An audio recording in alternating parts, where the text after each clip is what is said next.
ټول اوازو په پټو کې ګرځي، په پولو به ګرځي، مور ته ازلوټ نشي کولی، ټول اوز جینکو پسې ګرځي او پیکج جینکو ته کې یارانې غارانې کې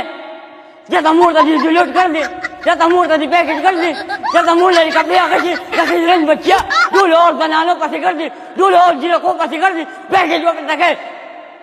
زموږ مسلمانان راټول نوجوانان څه دي کوم دی کې لرې دی کې جینۍ سیږي که نه والله بالله په اشارو ورسره خبرې کوي، قسم دی که نه چې په چنجه کې رواني که نه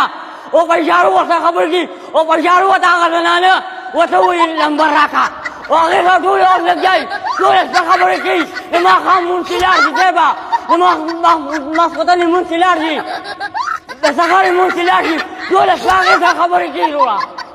او ټول اوس هغې ته وایي ما ته پیک په چوکه د مور ته پیک نه شي کولی دا ته پیک نه شي کولی توجه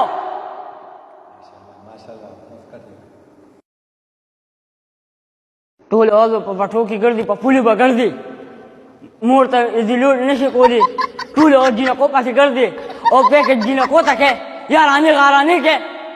چېرته مور ته دې ازلوټ ګرځي، چېرته مور ته دې پیکج ګرځي، چېرته مور لري کپړې اخیستي د ښځلنج بچیا ټول اوز زنانو پسې ګرځي، ټول اوز جینکو پسې ګرځي، پیکج ورته کې زموږ مسلمانان راټول نوجوانان څه دي کوم دی کې لرې دی کې جینۍ سیږي که نه والله بالله په اشارو ورسره خبرې کوي، قسم دی که نه چې په چنجه کې رواني که نه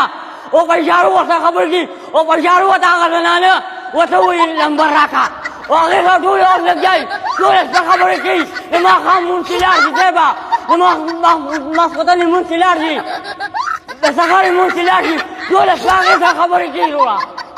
او ټول اوس هغې ته وایي ما ته پیک په چوکه د مور ته پیک نه شي کولی دا ته پیک نه شي کولی توجه